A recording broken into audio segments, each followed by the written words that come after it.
தமிழ்நாட்டில் இருக்கக்கூடிய அத்தனை ஈச் அண்ட் எவரி ஃபேமிலியும் நோய் நொடி இல்லாம சந்தோஷமா வாழணும், அவங்களுக்கு வருமானத்தை கொடுக்கறதுக்காக தான் சார் இந்த ஆவாஸ் உங்களை கொடுத்துருக்கேன்.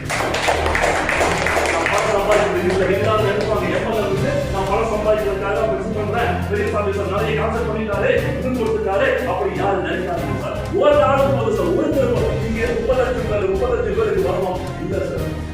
மனசால குறிச்சு சந்தோஷமா ஏற்றுக்கிட்டு நான் இந்த பிசினஸ் பண்றேன் சார், நான் உங்க இருக்கிறேன் சார், யாரை நினைக்கிறாங்களோ அவங்க மட்டும் இந்த பிசினஸ் பண்ணலாம்.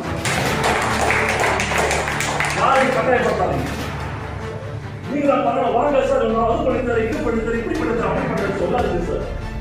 மனசுக்கு இஷ்டப்பட்டு மற்றவர்களோட வாழ்க்கை நல்லா இருக்கணும், என் நண்பரோட வாழ்க்கை நல்லா இருக்கணும், குடும்பத்தோட வாழ்க்கை நல்லா இருக்கணும், என் நண்பரோட வாழ்க்கை நல்லா இருக்கணும், அப்படி ஒரு ஆளோட வாழ்க்கையிடம் நோய்கள் இல்லாம வாழ்க்கை பொறுத்து கொடுத்தீங்கன்னா அப்படி தெரிஞ்சு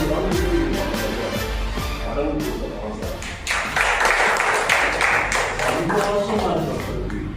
அந்த பணம் கையில் வரும்போது கடவுள் கூட அர்த்தமாயிருக்காங்க.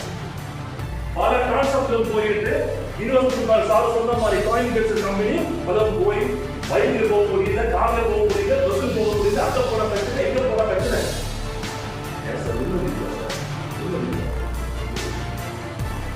அந்த லீடர்ஸ்க்கு எட்டு வருஷம் அத்தனை லீடர்ஸ் ஒரு வீடு